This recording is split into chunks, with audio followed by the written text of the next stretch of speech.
I'm sailing a cat. That's when my voice started to change.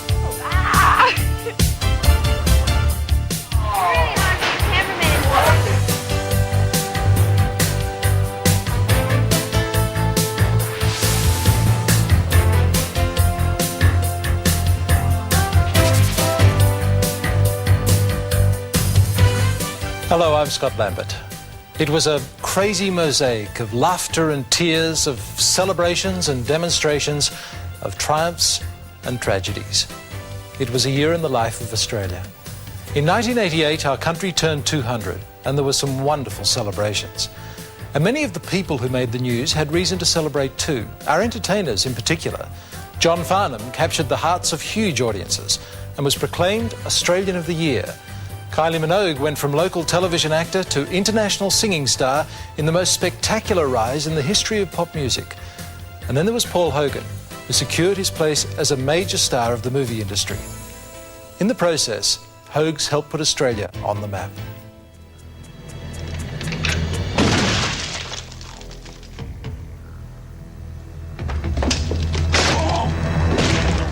Croc 2 knocked them flat. It opened to a torrent of publicity and went straight to the top at the box office.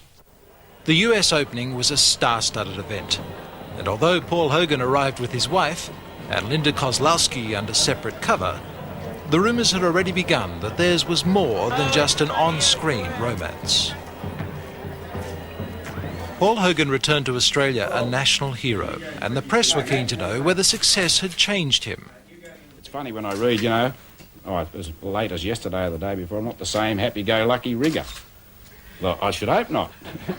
I can't advertise. After a shock illness in '87, Hogan claimed to be fighting fit again. I smoke and I drink and I don't have stress and I'm healthy.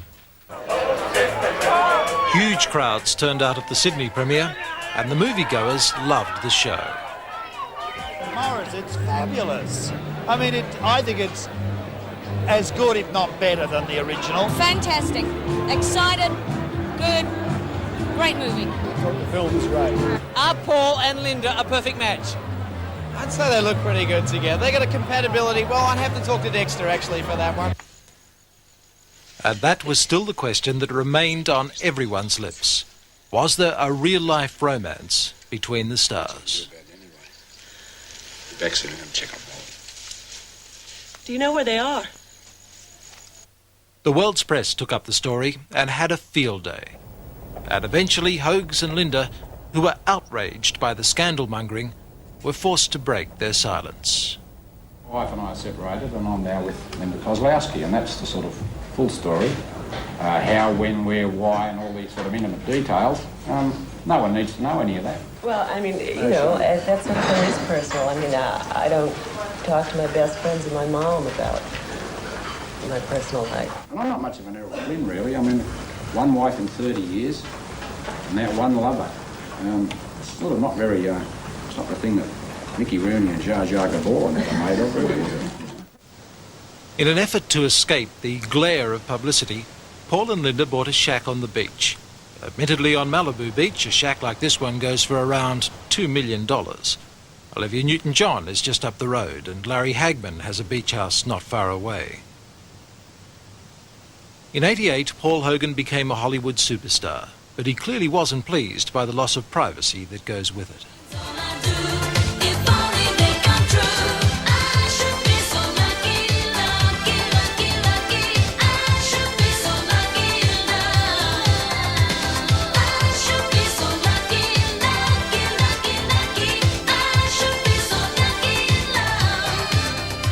No one would say it's a world-shattering song, but this single entered the British pop charts at number 2, the fastest-selling debut record from a female artist in that country's history.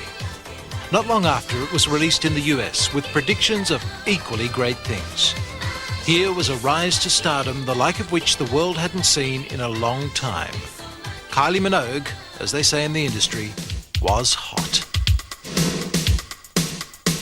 Suddenly, the 20-year-old from Melbourne was feeling the blinding glare of the world media. But somehow, she seemed to manage to keep her feet planted firmly on the ground. In fact, many critics suggested that her staggering success was due, at least in part, to the fact that she seemed just like an ordinary person. I don't think I'll ever comprehend the enormity of it. It's, as you say, England, it's opened up a whole new avenue. And now there's all of Europe, and I'm in the American charts, so... I mean, just the other day I sat down and I was listening to my album, It's Just Complete, and I was thinking, gosh, when I was about 10, you know, dancing around with a hairbrush in the lounge room, having your own ABBA concerts, I would never, ever in my wildest dreams have imagined that I'd be making world-class music myself.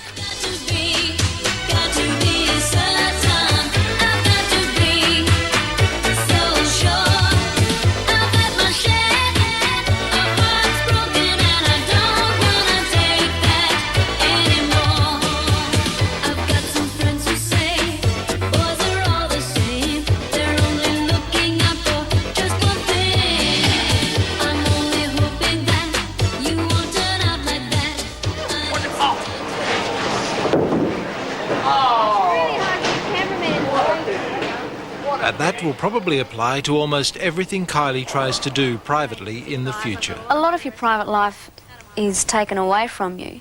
You try to keep, I especially try to keep my family private, although there was pictures of my mother when she was 16 in a magazine the other day, and that's a little bit disconcerting. You think, oh dear, what else do they know? But you get used to it, and I've become a lot more business-wise and a bit more assertive and responsible, but not as I've always been. I'm still myself. It only remains to be seen whether Kylie Minogue's success in '88 was a radiant flash in the pan or the beginning of a fabulous career.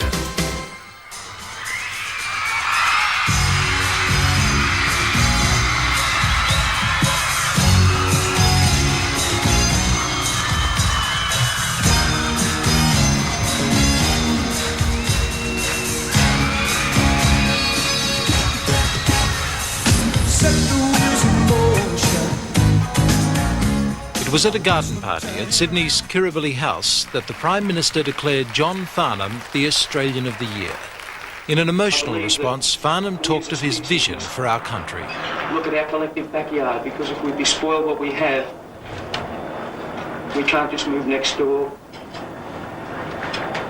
We can't find another paddock to build a house on.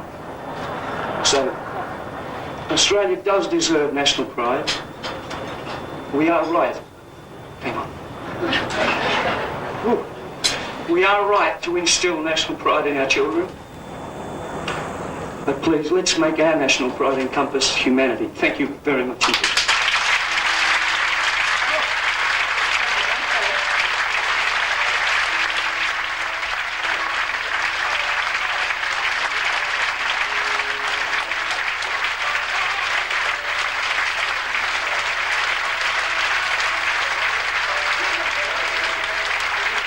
Well, I think we should clean our act up a little bit. Actually, a lot. But I can't get into the deep, dark politics of it or make any prophecies or anything like that. Ultimately, all I am is a singer, and I can make the comments that I make with the lyrics that I can use in songs and hopefully capture someone's imagination and make them think about it. How you going? What a night!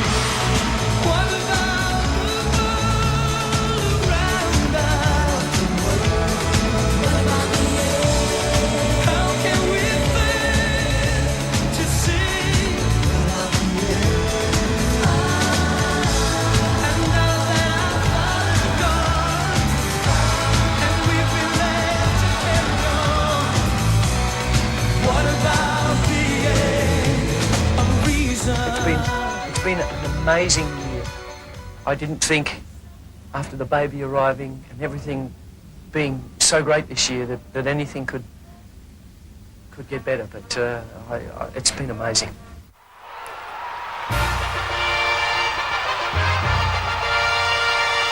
One of the greatest swimmers of all time, Australia's Dawn Fraser, took on a new challenge in '88.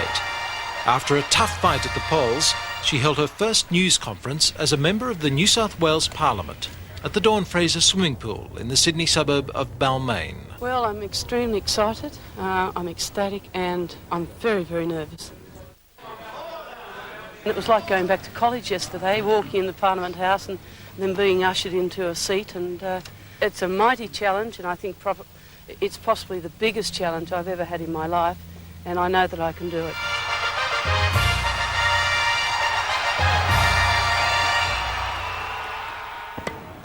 That's it. Hannah Mandlikova has won the ladies' singles at Kooyong.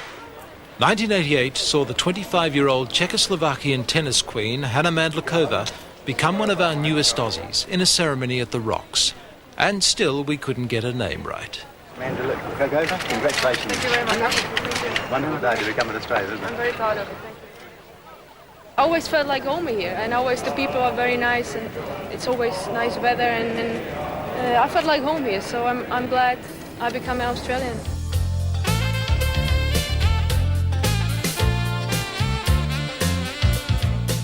She's known as the Body, and it's not hard to see why. When Elle Macpherson appeared on the cover of America's Sports Illustrated magazine, she shot to stardom.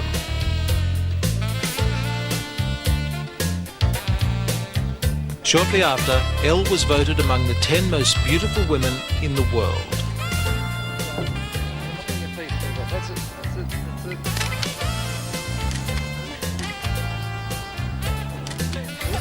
Elle came back down under in our bicentennial year to make a series of commercials to help promote her hometown of Sydney. I really feel very proud promoting Sydney, especially at the moment, because it's such a wonderful place to be. The world-class model is revelling in her international success, but she does admit that she still gets first-night nerves before a big parade. Ah! No, they're probably going to go, oh, look at her, she can't walk. In fact, Elle was getting it all right this year. Little wonder that the media just wouldn't leave her alone. Oh, are you still here? You know, make the very most of this. And a new Australian beauty was born to Jill and Neville Wran. Exquisite kind of happiness. Harriet is their first child. At 61, the former New South Wales Premier and President of the Australian Labor Party has 2 children from a former marriage. But for Jill, at 39, Harriet is number 1. We're very lucky. No, I think she's going to be a politician. The Hanging Out the Dirty Washing Award of 1988 definitely went to Sir Frank and Lady Renouf. If that was ever true, He was the New Zealand multimillionaire, 25 years her senior. She, the ex-Mrs. Andrew Peacock, the ex-Mrs. Robert Sangster. When Frank Renouf married Susan Sangster in 1986, the bride declared her new husband had bought her Point Piper mansion from husband number 2 for love of her. Frank Renouf, it seemed, was the Oxford-educated millionaire who could keep Susan in the style she was accustomed to. But the stock market crash of '87 hit Sir Frank hard. And the business slump was accompanied by personal disaster. Soon the Renouf divorce case was a messy and bitter front-page saga. Ladies and gentlemen, let me apologise. At first, Susan left Sydney for her country retreat at Mittagong.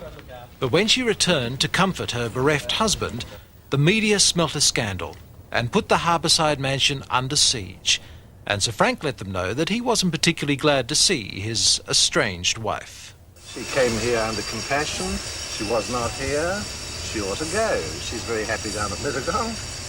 So you'd like her to leave and go to Mittagong? Oh, I have. And what was the reply? She doesn't want to go. She wants to make my life intolerable. Sir Frank invited the media in to watch him hit a ball.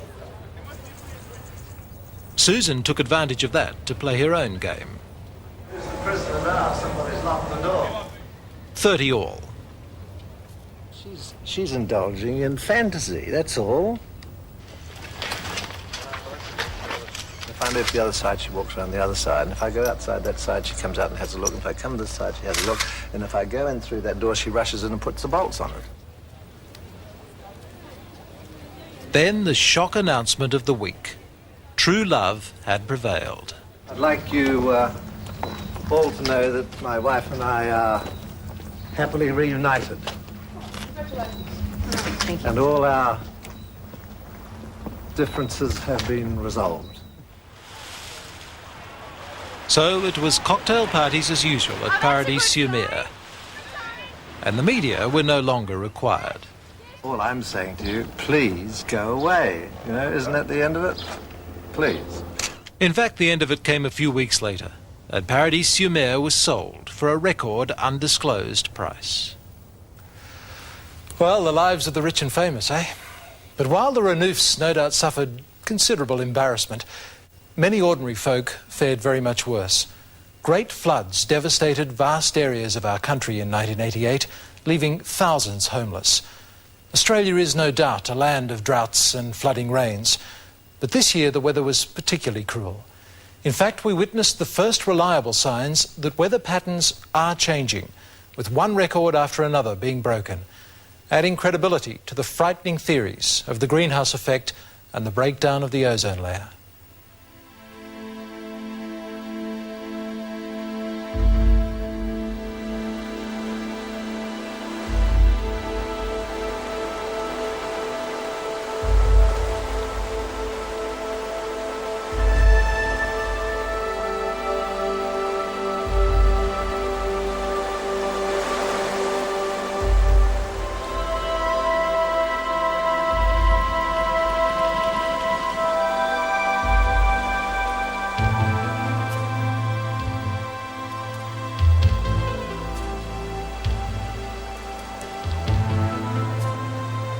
They're not the kind of scenes you usually associate with the stretch of desert between Alice Springs and Ayers Rock.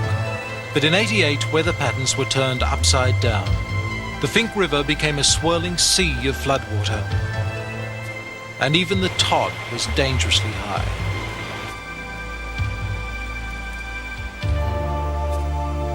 One Aboriginal woman went missing and was believed drowned. Brisbane fared little better, with millions of dollars damage done and many left homeless.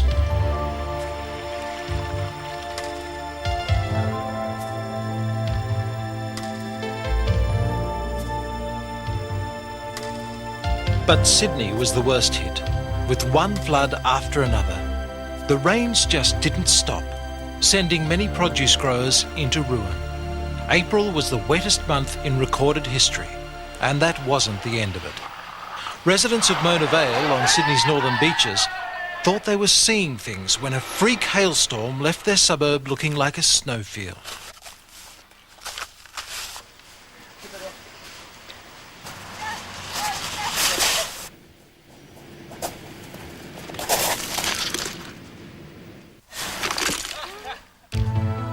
And in May, more rain, sending western suburbs underwater again.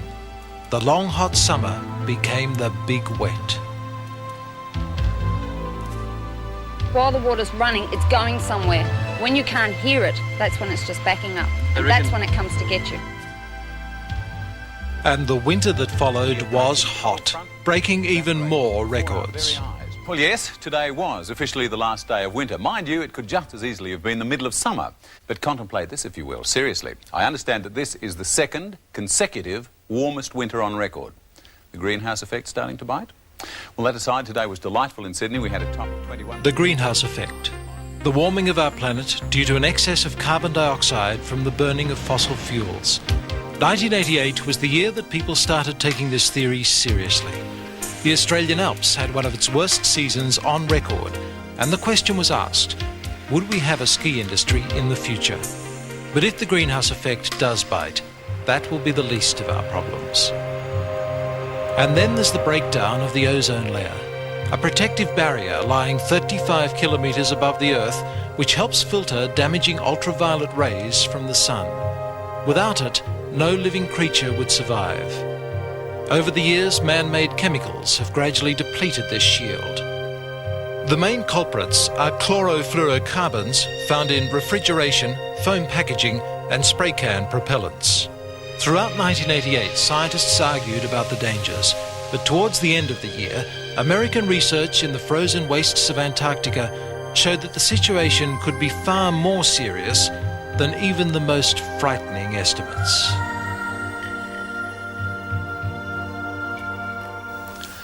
On the world scene, '88 saw its share of disasters too, with the most spectacular and remarkable being air crashes. But the one that claimed the most lives was the fire in the sea. We're going towards it, yes.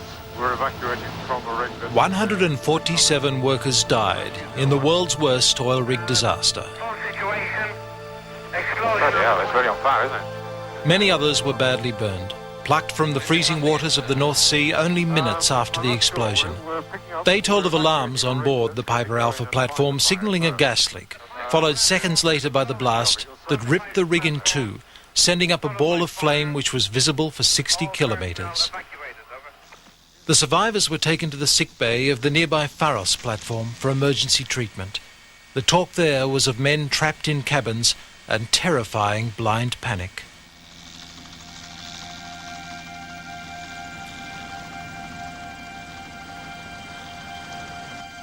The fire was extinguished weeks later by the renowned Red Adair. An investigation indicated human error was to blame. In West Germany, the world's worst airshow disaster.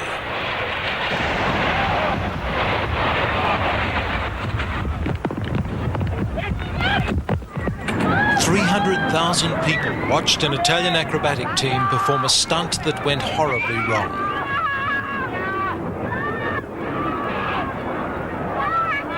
"47 people, including 3 pilots, were killed in the fireball.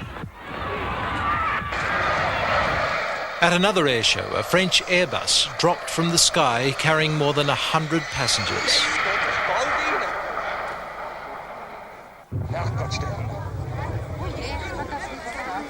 Three people were killed and 50 injured. Amazingly, most walked away unscathed from a plane which had virtually disintegrated. But the most extraordinary tale was told by the passengers of this Boeing 737.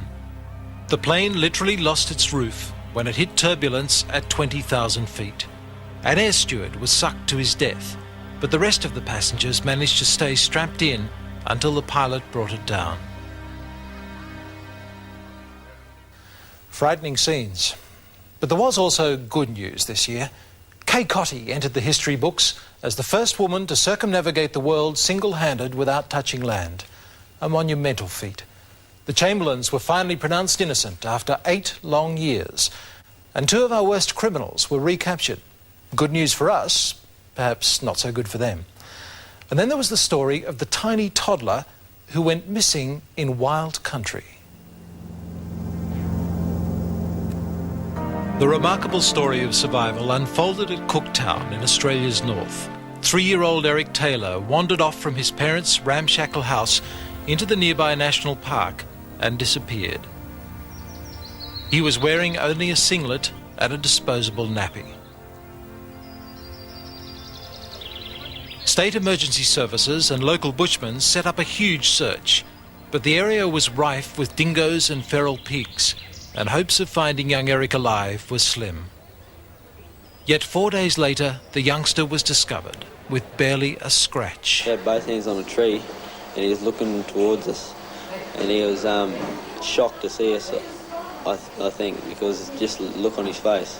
As soon as he got out of the chopper, he seen me, he's got me around the throat, and he wouldn't let go of my throat. He's covered in scratches, complete from head to foot, cuts, scratches, bruises, but as soon as he seen me, he grabbed me and he wouldn't let me go. But besides that, he's in a little bit of shock, but besides that, he's perfectly well. Missed his mum? Yes, very much. He was a good boy. So, did you ever lose hope? Yes, I did at one stage. I thought he was gone, but I knew he'd come back because my mum kept saying he would. It is a real miracle.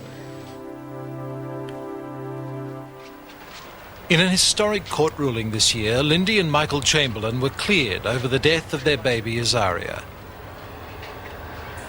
6 years before, Lindy had been stamped a murderer and driven off to serve a life sentence in jail. In '88, they returned to the same court. In an emotional scene, 3 Northern Territory judges quashed the Chamberlains' convictions. The couple wept openly, and Lindy hugged her lawyer. When they emerged, they were clearly jubilant, but refused to comment. Please say something, Michael. How do do you feel? The decision opened the way for a compensation claim of at least $1 million. The 8-year battle had been won. While Lindy returned to the ranks of the innocent, an inmate of Goulburn Jail was also free, but on the run. One of Australia's most dangerous prisoners, Raymond John Denning, had escaped for a second time, this time from a minimum security wing. Basically, it is totally unacceptable that a prisoner of the ilk of Denning was accommodated in minimum security facilities anywhere in the prison system. The crack SWAT team was called in, and police took advantage of the truckies blockade being staged at the time to search vehicles.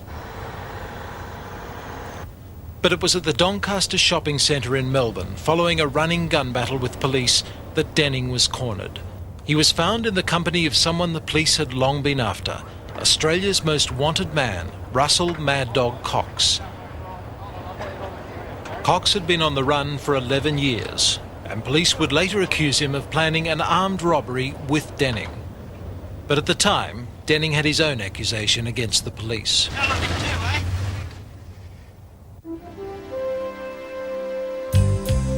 Sydney sailor Kay Cotty couldn't have chosen a better name for her 37-foot Cavalier. 1988 saw her become the first lady to circumnavigate the world solo and non-stop. She left the safety of Sydney Harbour in November 1987.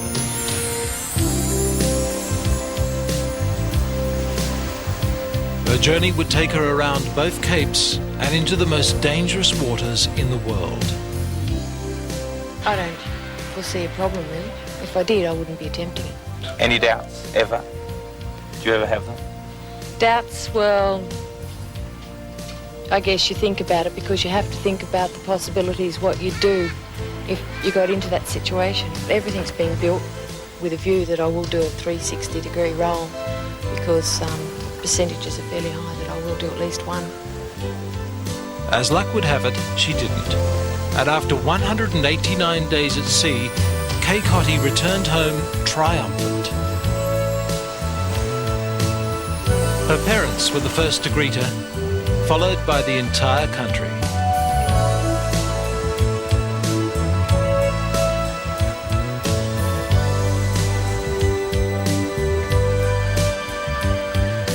At Sydney's Darling Harbour, the crowds turned out to salute this fabulous feat of courage and determination. And there was a special greeting from Kay's grandmother. I'd definitely do it again. Yes, if I hadn't have made the record, I guess I would have gone for it because I thoroughly enjoyed myself.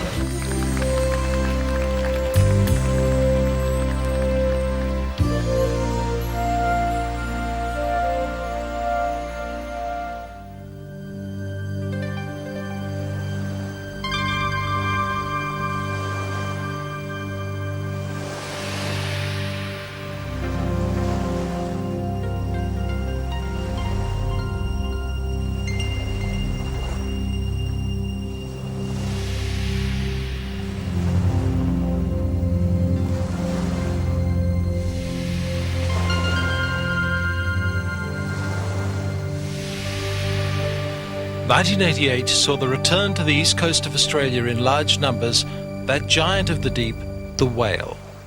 The good news is that these monolithic mammals have come back from near extinction and look like becoming a tourist attraction.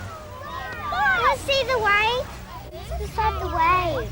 Trying to have a baby. Maybe he's trying to have a baby. The relationship between man and these gentle giants seems to be growing closer. This whale dropped into a busy bay to give birth.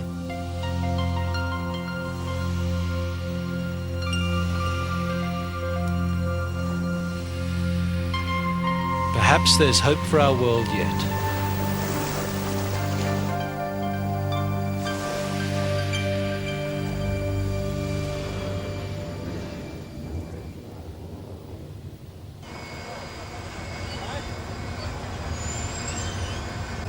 From one of the largest creatures in the world to one of the rarest and most lovable.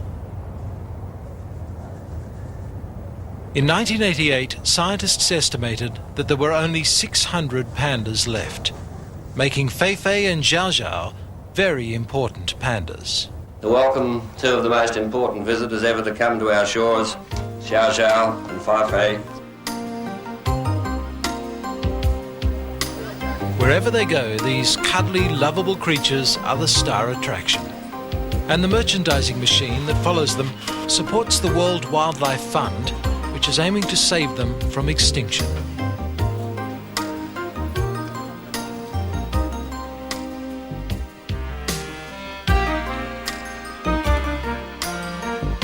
It's so difficult to imagine a world without pandas. Let's hope it never happens.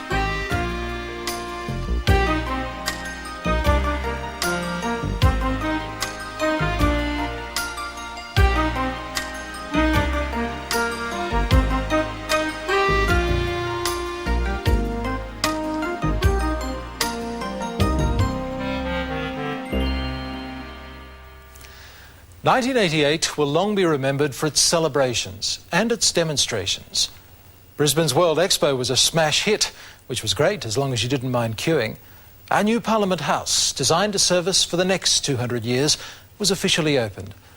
And then, of course, there were our birthday celebrations, creating some of the most powerful images in our history. On the other side of the coin, and perhaps equally powerful, were the mass demonstrations.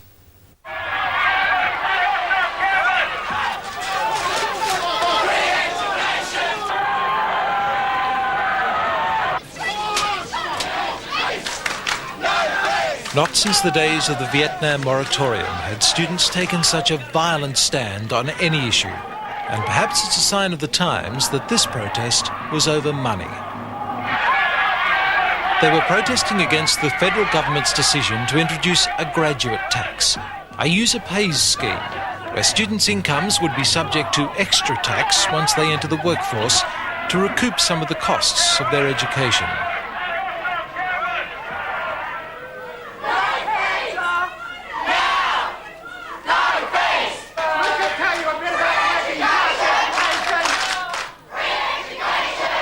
All attempts by the Education Minister, Mr Dawkins, to put the government's view were disrupted.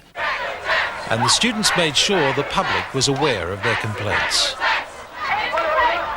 Following their example, high school students in Sydney took to the streets for the first time in history. There are a lot of people here who will be voting in the next election, and we feel that we have something to say, and we also feel that you should listen.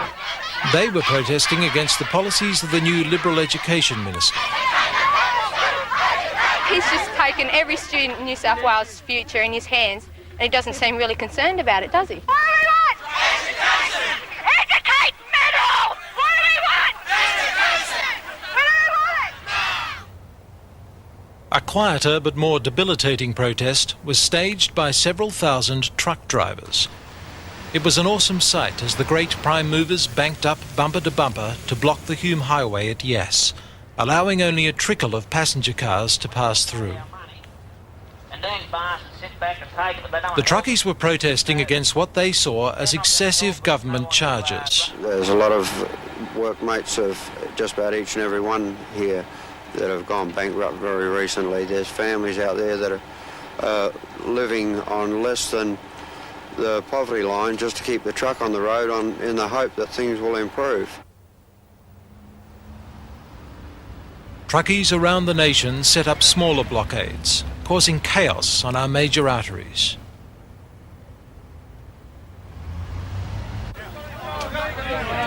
Five days later, the trucks were back on the road, with only a promise of talks to show for their troubles. Had a gut full of them. It was over as quickly as it had started.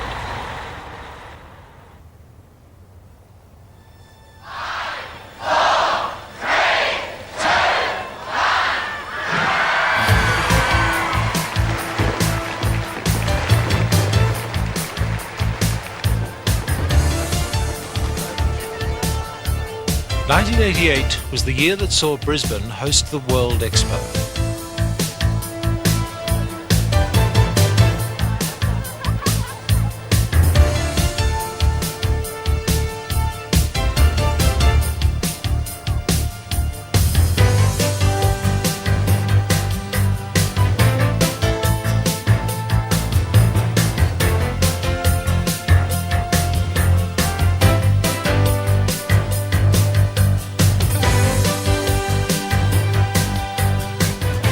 crowds were bigger than anyone dared expect. In fact, they numbered almost the entire population of Australia. Much of a visit to Expo was spent in queues, which sometimes lasted up to 4 hours.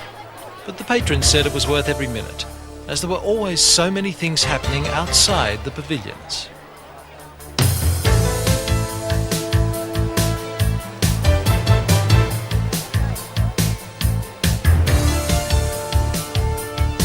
The theme of this expo was leisure and technology. And according to all accounts, it looks like we're in for some pretty exciting leisure time in the future.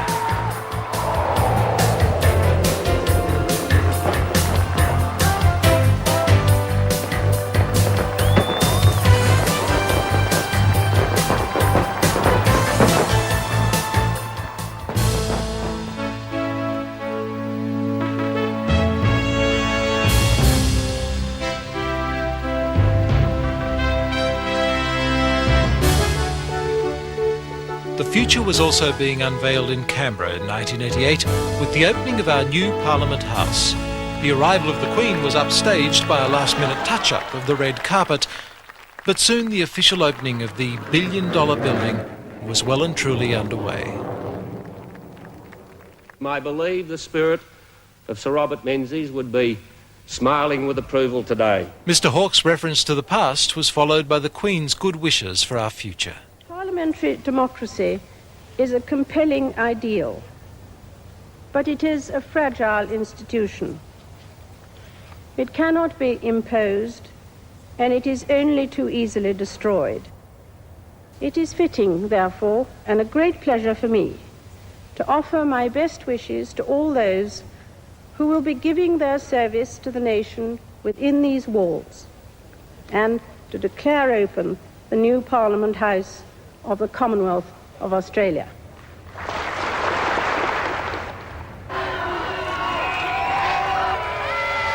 Outside, Her Majesty was met with protest from the Aboriginal community.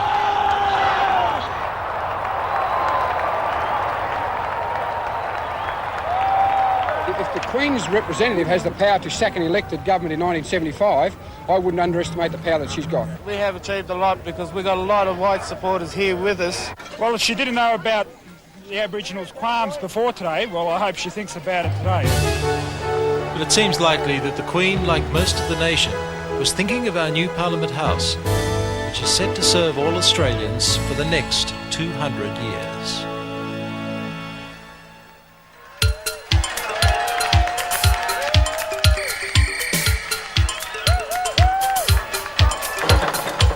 Other end of the continuum, 1988 saw the 10th anniversary of Sydney's outrageous Gay Mardi Gras.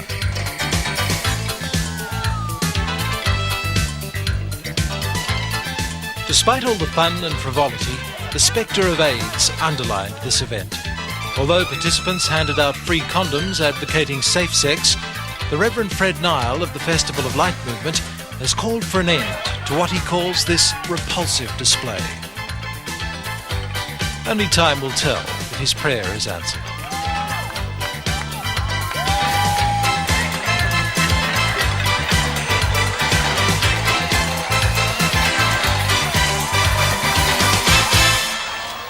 And that may well be a record of the last Gay Mardi Gras. The times are a-changing. Our birthday celebrations certainly saw scenes that will never be repeated. The First Fleet reenactment was the most spectacular event, perhaps, of the decade.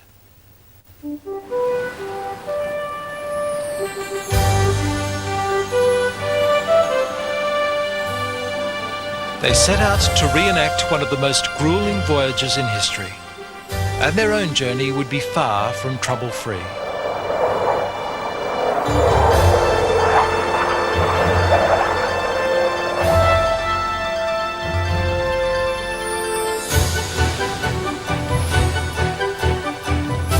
This was the People's Fleet. Most of the crewmen were novice trainees who paid to take part in the adventure.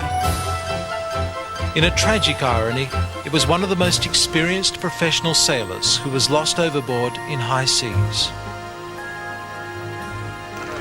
It's been in there 6 hours now. Chances are, even if we find it, probably dead. But the fleet sailed on into troubled waters of a different kind. By the time they reached Rio, the First Fleet Reenactment Company had run out of money. They turned to the federal government to bail them out. Bail out? No, bailing's a question for sailors, not for prime ministers. But with the financial support of the people of Australia, the ships ran on to a meeting with destiny at Sydney Harbour on Australia Day.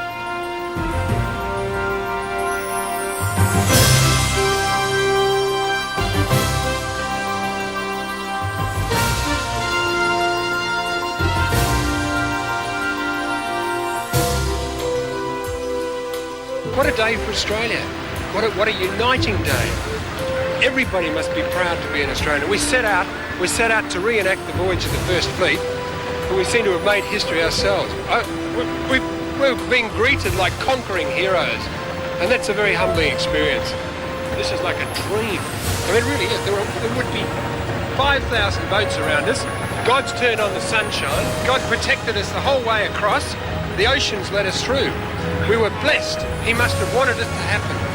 And I just think it's just the most wonderful blessing to be an Australian in Australia today. And if this doesn't make us proud and united as a people, then nothing will. I think it's a great start to our birthday party.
In the afternoon, the government-sponsored tall ships sailed out to sea.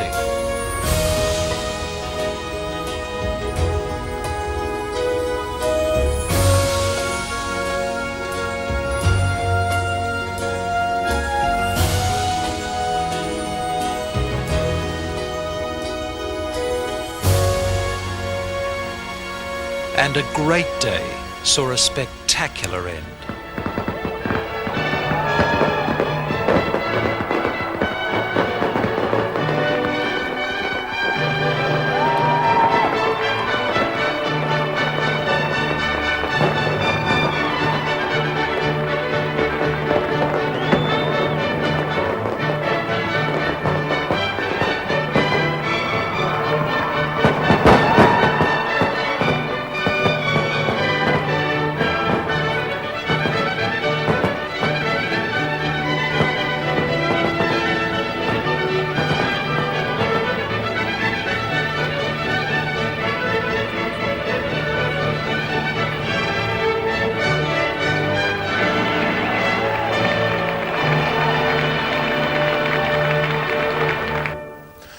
Well, Bob Hawke made a brief appearance in that historical event, and in that case, I'm not entirely sure he was too popular. But of the main players in the political game in '88, the Prime Minister was well out in front. In one popularity poll, he rated 53%, while his opponent, John Howard, scored -20. Now, I'm not exactly sure how they worked that out, but it was an indication of the way things were going. The political issue of the year was immigration. Are we destroying the harmony of our community by allowing in too many Asians?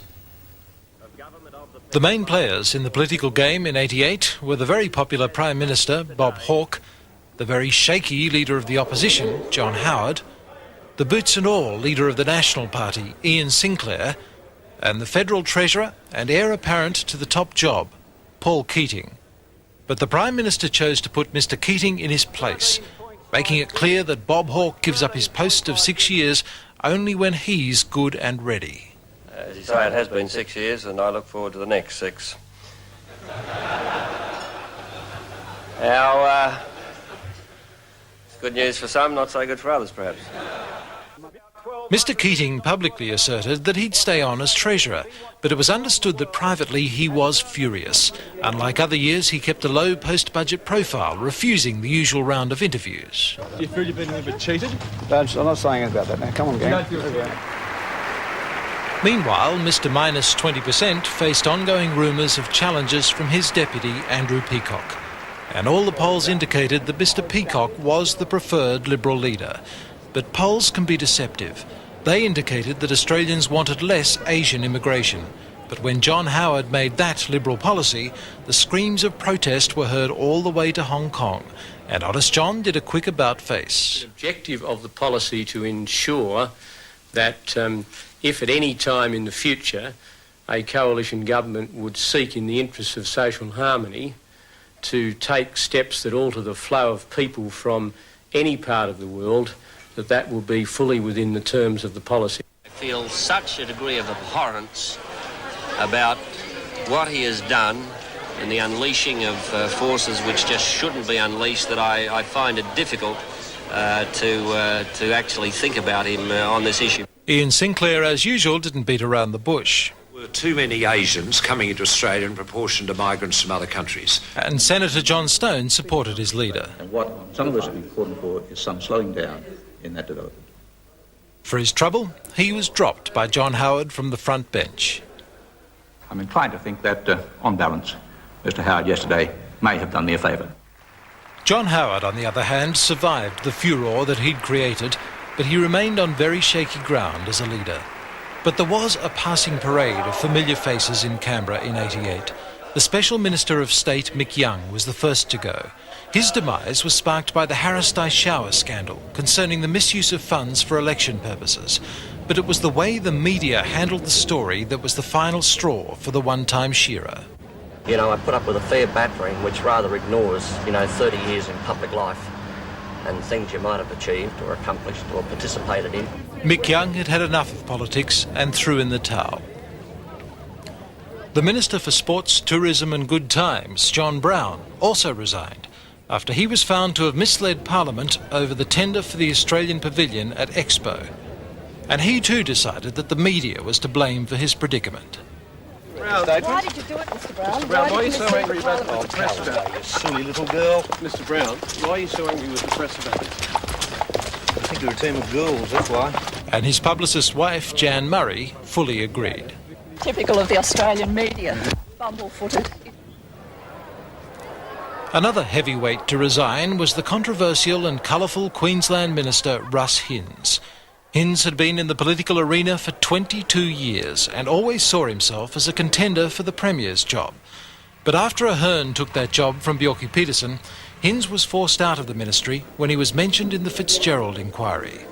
He soon retired to become a thorn in the side of the new Premier. Critical of the media was there and conceding defeat. Faces were changing in New South Wales as well, with the Unsworth government meeting its Waterloo. I've come here on behalf of the government to concede defeat. Composed inside, Mr Unsworth's frustrations finally showed as he left. Hello, Paulie. It's nice to see an old fellow like you get ahead. And listen, it's the old Legislative Council, that's what you... It was the news Nick Greiner had been waiting to hear. Well, I feel elated. I'm happy about it, obviously. It's a great result, there's great spirit, and it's only the beginning. But perhaps the best-known face to leave politics in '88 was Foreign Affairs Minister Bill Hayden. His departure, like his career, wasn't without controversy. Hayden, a confirmed Republican, was leaving to become the new Governor-General of Australia. Ian Sinclair, for one, made it clear that he didn't think Hayden or his wife Dallas was fit for the job. I wouldn't pretend it wasn't hurtful, but I don't wish to engage in some sort of caterwauling, undignified exchange. Sinclair followed the fashion of blaming the media and then went on to say it all again. Well, I think that the media's hyped up everything that I've said. I repeat that I am concerned that the role of the Governor-General, which is not just the one person, it's the two, should be above criticism, should be in a status which is going to be accepted universally throughout the community, and there'll be no controversy. But in spite of that, the announcement came. Bill Hayden was farewelled by friends and the media alike. But did he have one regret? It would have been great to have been Prime Minister. There's no greater honour in public life in this country than to be Prime Minister of this country. It's a position of great trust and an opportunity to do many things. But that would never be for Bill Hayden. And the man responsible for ensuring that he never had the chance just went on from strength to strength in '88. In the world of politics, it was definitely Bob Hawke's year. So the urbane but casual Bill Hayden became our new Governor-General, swearing that he'd wear no top hat and leave the Rolls-Royce at home. But I can't help wondering if he was just a touch out of step with the majority of Australians. It seems that in '88 we still enjoyed a little ceremony. Every member of the royal family visited our shores this year, and we turned out in droves to welcome them.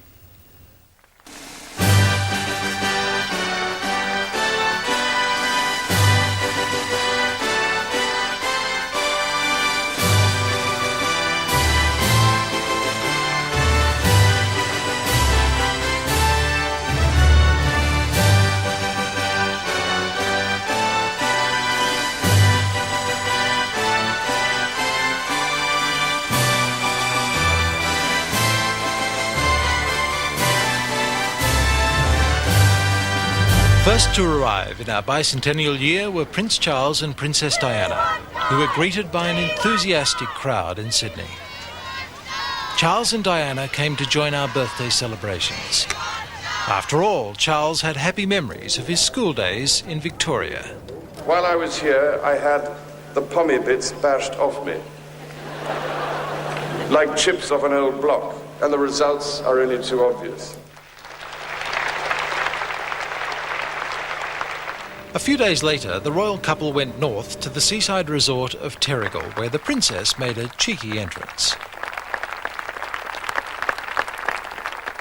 The royal parade down the beach got momentarily bogged down, and then it was Beauty and the Beasts as Di coyly joined the local lifesavers for a snap.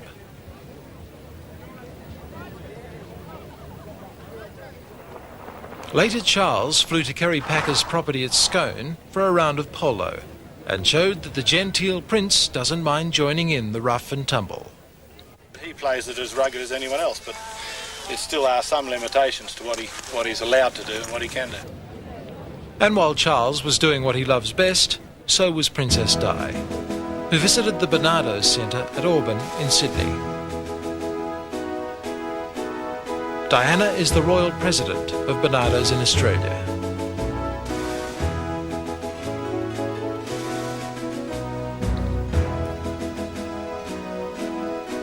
The couple's last stop was the Northern Territory, where they came face to face with one of Australia's savage man-eaters.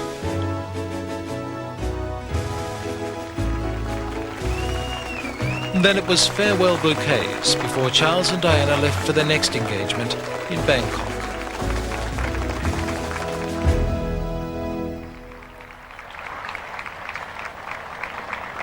But it wasn't long before another member of the royal family was on our shores. Princess Anne spent much of her visit indulging her love of horses at the Royal Easter Show.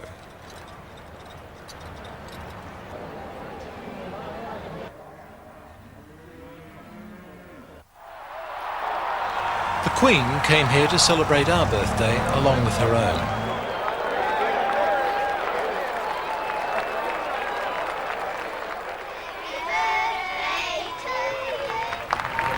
All went well on her Melbourne tour until she boarded the old Sydney ferry, the South Stein, for a state reception.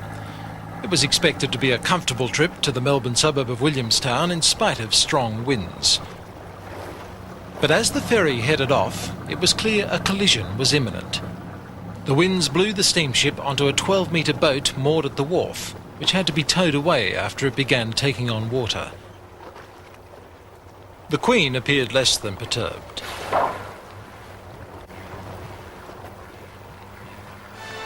The next day, Her Royal Highness met the people of Melbourne. I've waited 42 years for this.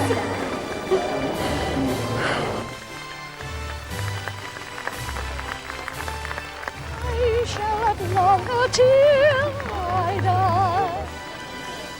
Then it was on to Canberra for the main purpose of her visit, the opening of our new Parliament House.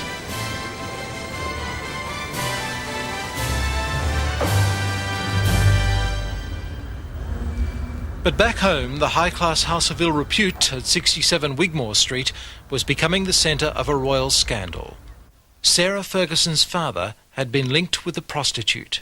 Occasionally we saw a few respectable-looking businessmen go in or come out, but we had no idea of what activities. We knew it was a so-called health club. 26-year-old prostitute Barbara Ashley claimed Major Ferguson was one of her better clients. Unfortunately, his photograph has been taken coming out or going in, I don't know which it is. So there's no point in his denying it, because there he is in black and white. Daughter Sarah was warned by Buckingham Palace to steer clear of her father. But fortunately for all concerned, the incident was soon overshadowed by the happy news of an addition to the royal family.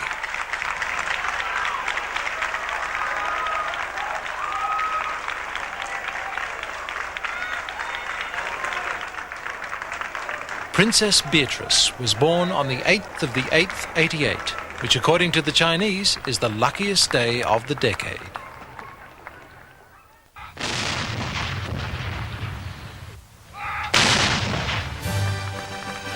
And at the other end of the dynasty, the ever-popular Queen Mother turned 88 in 1988.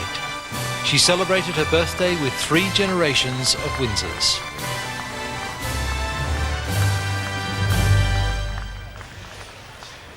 The last to arrive down under were the Duke and Duchess of York. Fergie, as she's affectionately known, arrived 5 days early on a commercial Qantas flight. The decision to leave her new baby behind caused considerable controversy. Prince Andrew flew in from his ship by Navy helicopter. He met with Australian Army and Navy officials before joining his wife. Their official visit began in Canberra, where the royal couple were greeted by the Governor-General and the Prime Minister, and everyone inquired after the baby. Very well. Yeah, very well. Later, at a display of computerware, Sarah caught a cadet drawing blotchy marks on an image of her face. What did you do? Do it again. Do it again.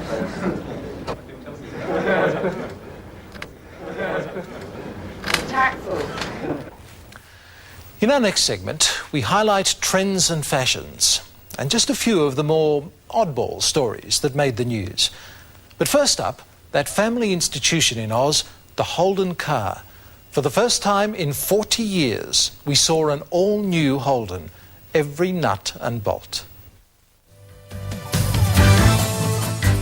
5 years in the planning and born out of desperation, the first all-new Holden car for 40 years, the VN Commodore range. The General had slipped to a poor second place in market share. If this car didn't work, it could be the end of the line for the Holden. But they were giving it their best shot. With a big fuel-injected V6, 4-speed automatic and overdrive, and the largest interior space ever, the motoring critics loved it.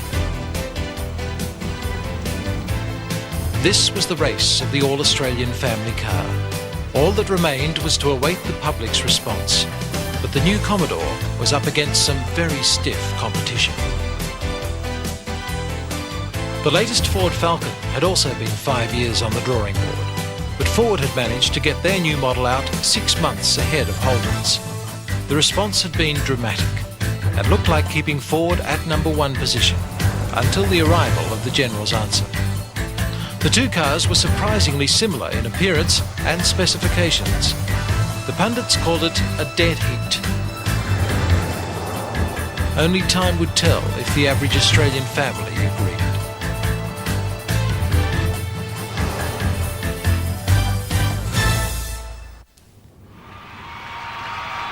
Another race in the technology stakes began again in earnest in 1988. 3 years after the Challenger tragedy and the loss of 7 astronauts, NASA successfully relaunched the Space Shuttle.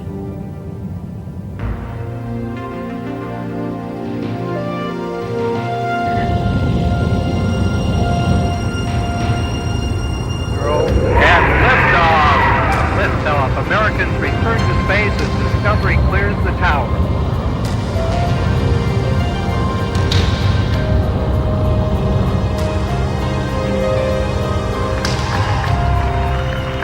The crowds cheered and tears flowed freely as America's pride was restored. But the 3-year wait for this joyous event had put the US well behind the Soviets in the space race. And from the sublime to the ridiculous, a brand new $10 note was to line our pockets this year. It was supposed to be the most secure form of currency in the world due to a revolutionary design. But it was soon discovered this could wear away. Oh my goodness. Yeah, that's a waste of money then, isn't it? Scratch and match money. With a little use, the hologram of Captain Cook was easily rubbed off. The plastic money is now a collector's item. And that wasn't the only tender to burn a hole in the Reserve Bank's pocket in '88. The new $2 coin proved more durable, but equally unpopular with the public. It's awful. It's too small, and I keep on losing it. I think it's totally devalued the $2 note. Most ladies just think they're 2-cent coins, and we sometimes don't check them. We just throw them in the till and take it as 2 cents. Sometimes it seems like we're ripping them off. All it does for me is put more holes in my pockets. I think it'll work out all right in the long run. It's a matter of getting used to it.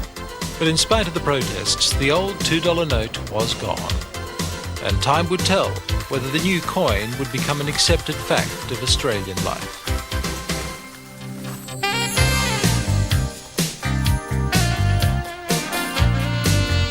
We thought you might like a record of what the fashionable woman was wearing in '88.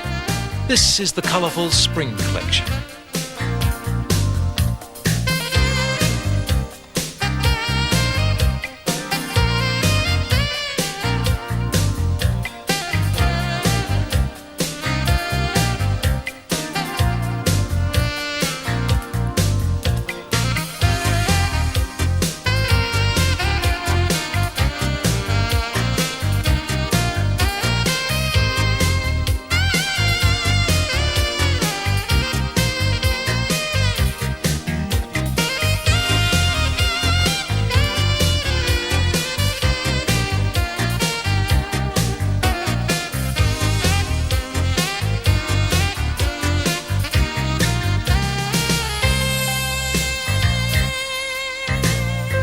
And the outstanding fashion trend this year was the return to soft and feminine underwear.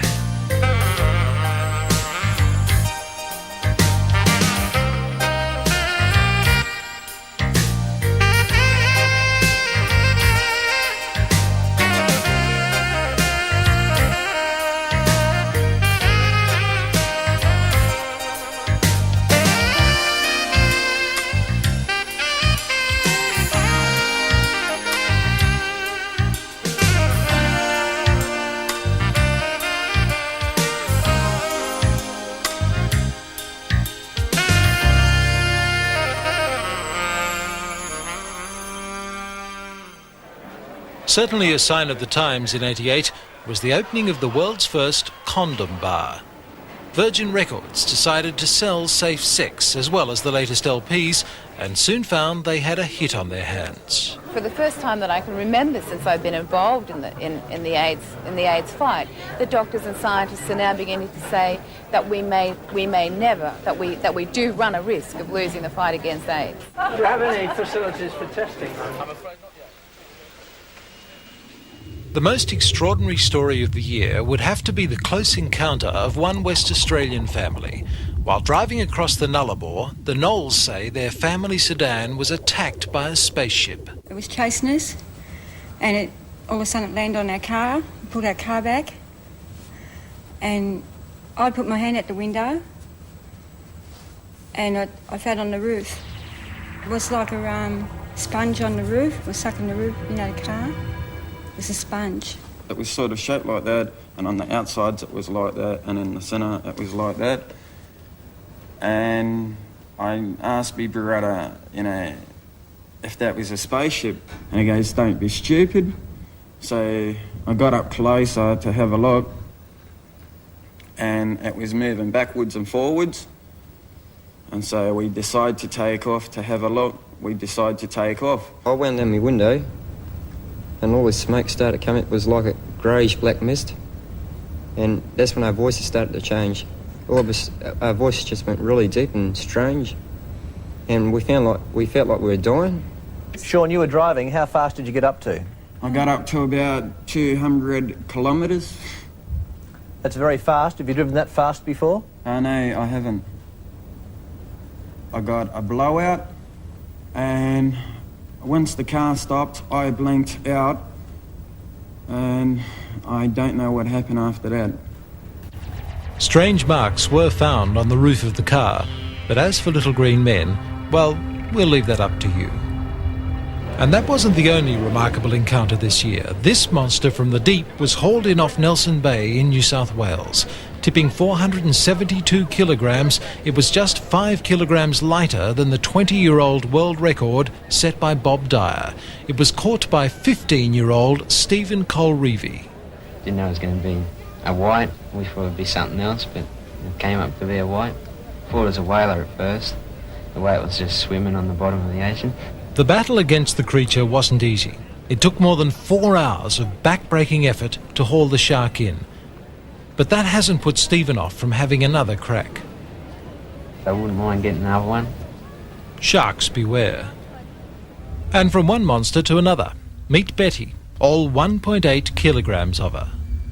This is a spectacular creature. It's huge, it's monstrous, and it's from Queensland. And it took a lot of work to get Betty to this condition. Worm tablets, supplies of beetles, rats and mice. And despite huge American contenders like Jabba the Toad and Totally Awesome, Glenn says a global record is within his reach. However, it takes an enormous amount of feeding, and when you've got such a big animal, it takes an enormous amount of cleaning.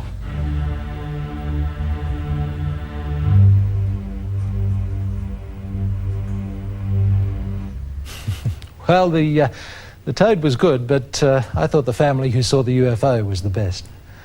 At the head of our program, we looked at the Australian entertainers who made it big this year.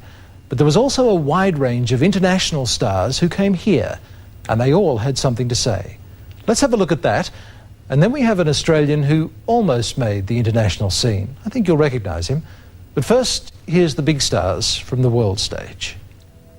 Sylvester Stallone on why he walks the streets of cities he visits. To really get the feel of a town, you have to get out there. I mean, somehow reality loses something with room service.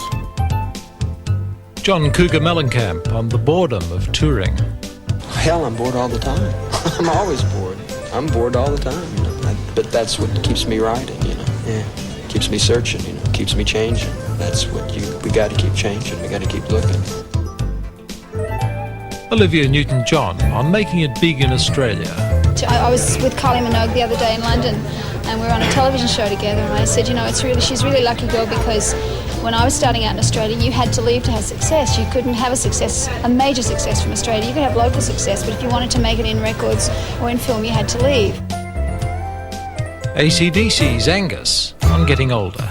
Well, I've always been pretty fast, you know. I've never liked to, I mean, as far as what I do for a living, I've always liked things quick, you know. And I don't think, it hasn't really slowed me down.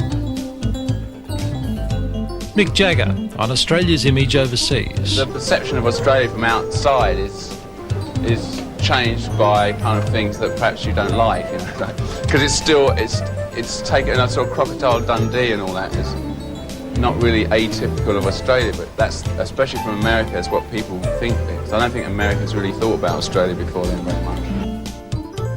And Stallone on Crocodile Dundee's Paul Hogan.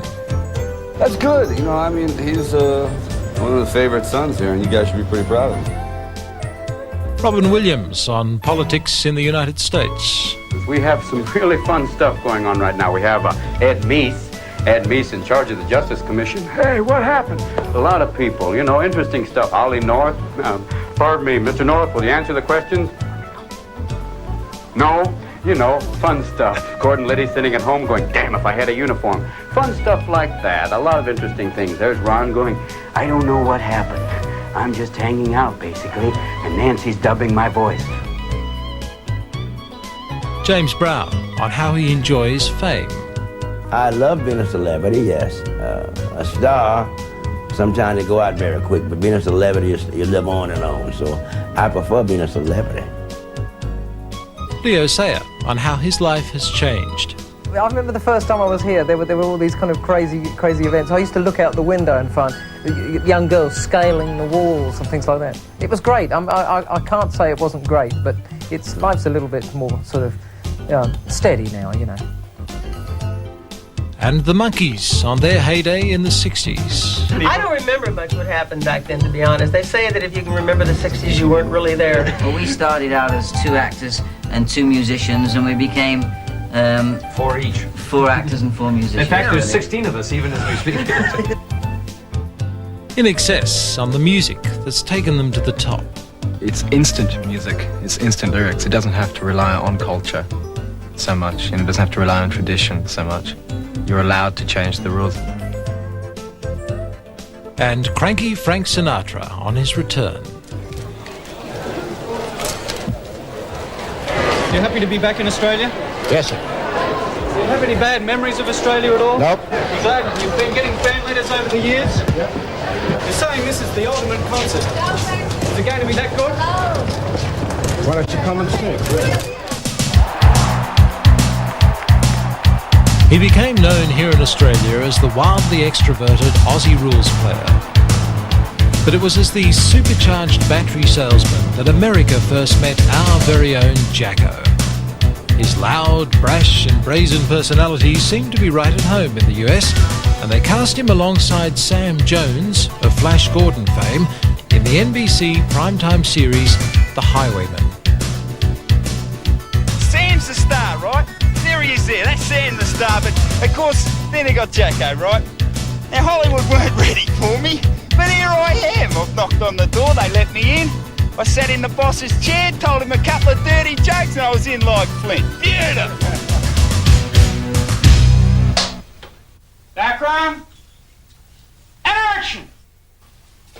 You parked that rinky-dink little vehicle in my super-powered truck's place?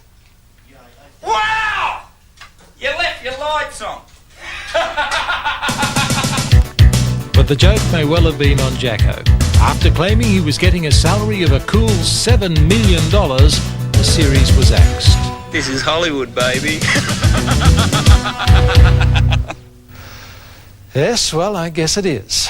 They say there are no second chances in Hollywood, but who knows? Maybe Jacko will break that rule too. In the meantime, he came back to this country to play Aussie rules, and we'll have a little of that for you in a moment. We weren't able to bring you all the big fixtures in sport this year. We'd have needed a separate tape. But there were a number of events which stood out from the rest for a variety of reasons.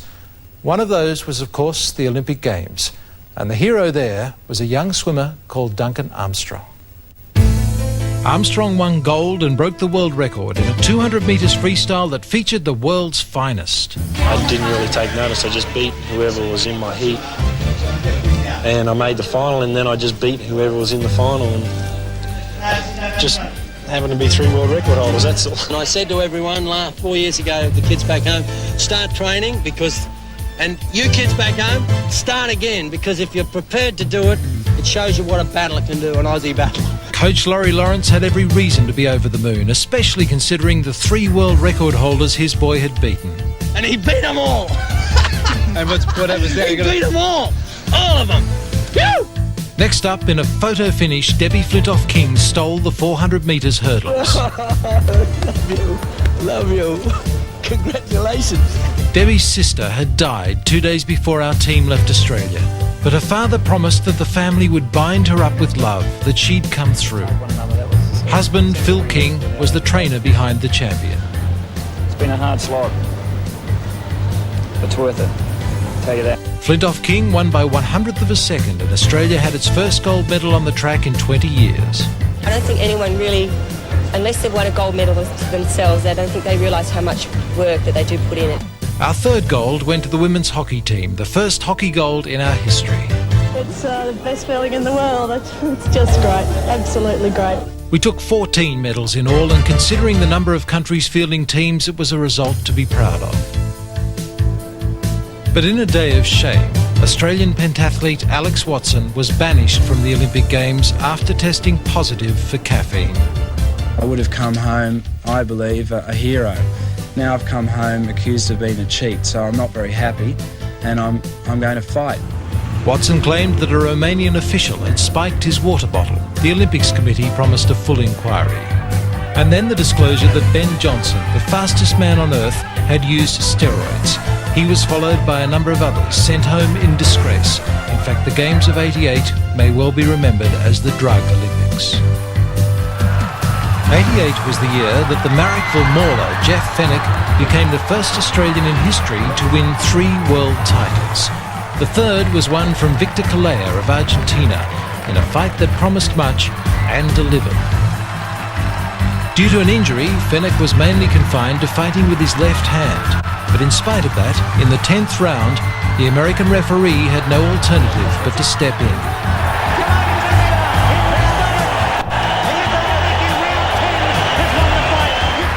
And maybe the ref had taken 1 or 2 in the clinches, because he didn't seem to know where he was either. This was a great fight, and I appreciate you having me here in Argentina. One of the most controversial sporting events of the year was the bicentennial Around Australia yacht race. The 21 competing yachts knew they were in for a torrid time even before the starter's gun. The Melbourne Trimaran Escapade was the first to falter. It capsized in 55-knot winds and 7-metre waves. A police launch was sent to the rescue, but she too was swallowed by the huge seas. 3 policemen were plucked from their life raft, and ambulances carried the shaken trio to hospital. But their $300,000 boat was at the bottom of the ocean, and the drama wasn't over. Boundary Rider, an 11-metre sloop from Queensland, ran aground, rolled and was dismasted, throwing 39-year-old Jeff Curtis overboard. An extensive search failed to find him, leading to this outburst from the Assistant Police Commissioner. How many more do we need to be killed and lose their lives so that foolhardy people can go ahead with races around Australia in the middle of winter, August, where it is known that there are always huge winds and big seas? But the race organisers strongly refuted accusations of recklessness and defended the right of the individual to take calculated risks in a sporting event. The race was completed without further misadventure.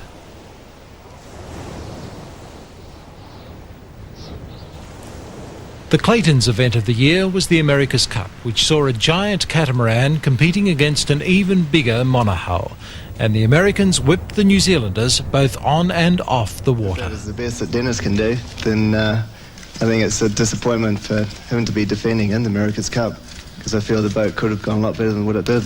Can you answer that, Dennis?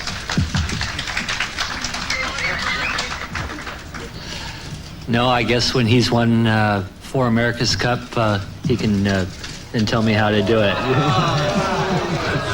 I think we would have much more respect for our opposition if they had sailed it to its full potential and we had been beaten by an hour and a half rather than 18 minutes. I'm sailing a cat. Somebody else is sailing a dog.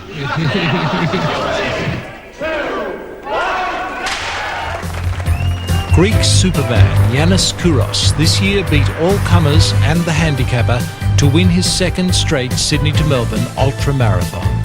After starting 12 hours behind the rest of the field, Kouros soon caught the early leader Dick Tunk from New Zealand and finished in 5 days and 17 hours. Many of the other runners suffered from the 30-degree heat throughout the race. Warm in Australia.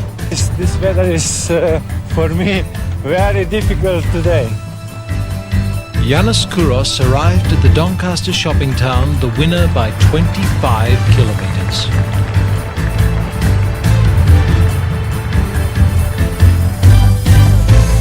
The biggest and most colourful sporting event on the Australian calendar is undoubtedly the VFL Grand Final.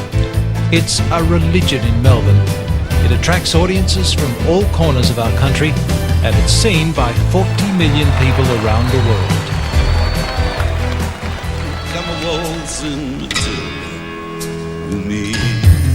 This year saw the Demons Melbourne run onto the MCG for the first time in 24 years. They were up against the more experienced Hawthorn, who took an early lead.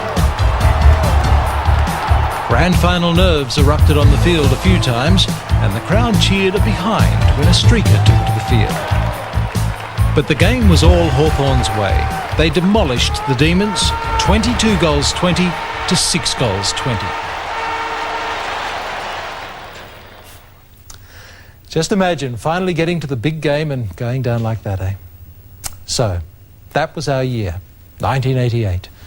Like I said at the beginning, a crazy mosaic, full of contradictions.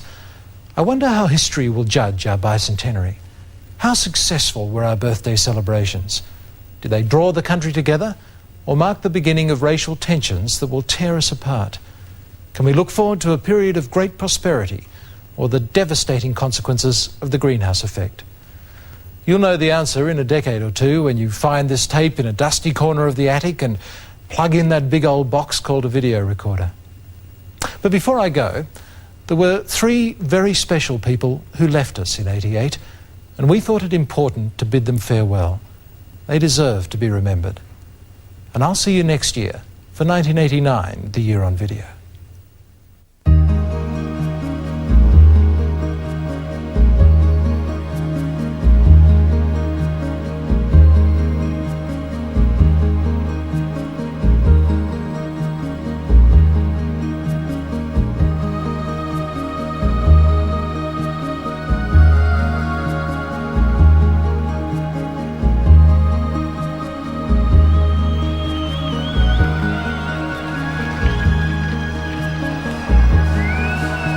He was the man who changed yachting history, a hero enjoying the adulation of our entire nation.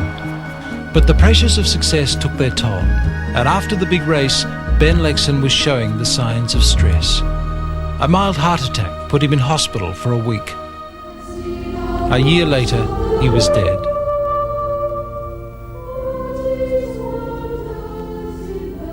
One of many who would deeply mourn his loss was Australia 2 skipper John Bertrand. We've gone through a lot of highs and a lot of lows together. It goes back a long way. Ben is part of our national culture, was and will continue to be forevermore as a result of his contribution that he made. Remember in 1983, the economy was pretty grey and people's self-image in this country was pretty lacklustre from what I remember of the period.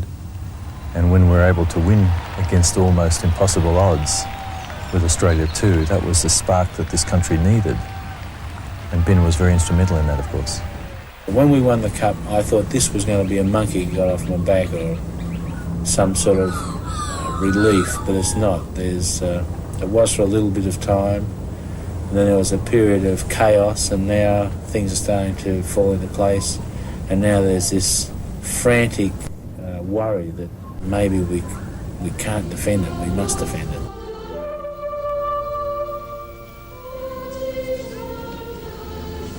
First impressions of the physically powerful, highly emotional, sometimes out of control character slowly changed as I came to understand the sensitive, loving, comical, but always sincere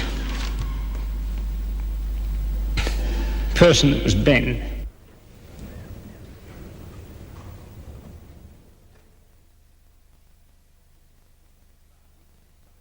William McMahon entered federal parliament in 1949 with the first Menzies government. He became the treasurer, but was passed over in favour of Harold Holt when Menzies stepped down in 1966. The disappearance of Prime Minister Holt in a swimming accident a year later provoked a crisis for the Liberal leadership. McMahon made a run for the top job, but was blocked by the Country Party, and John Gorton was elected. But Gorton himself lost the confidence of his party, and in 1971 was replaced by McMahon. We've had in our international life, they're the goals that we want to sustain in the future. Billy McMahon's commitment to politics may have accounted for the fact that he married late in life, but he was a devoted father and husband, and stuck by his wife Sonia through the international storm stirred up by that dress. In fact, his visit to the White House was a great success, but the government that McMahon had inherited was tired and dispirited. The war in Vietnam and growing hostility to conscription triggered the success of Gough Whitlam in 1972.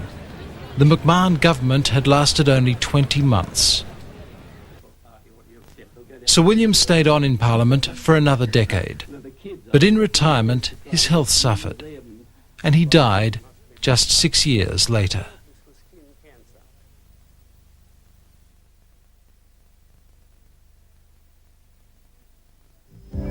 Australia bound,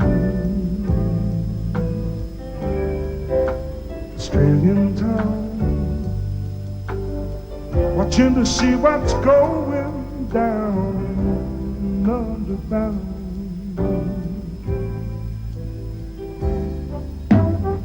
I was born in a beautiful place, born into a beautiful race, and it seems so. He epitomised that much overused cliche of the nicest guy in the business. Ricky May was the nicest guy in the business. He was bigger than himself. His heart was bigger than he was.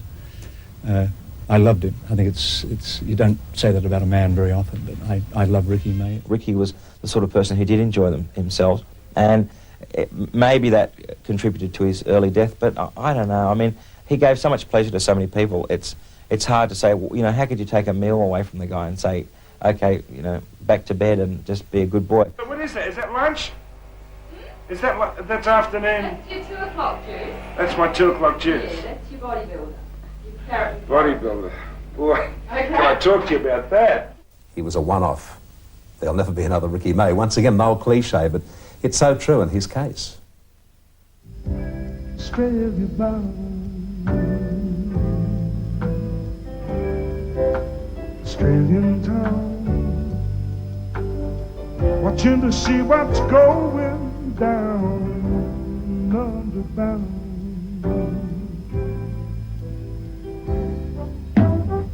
I was born in a beautiful place, born into a beautiful race, and it seems so strong.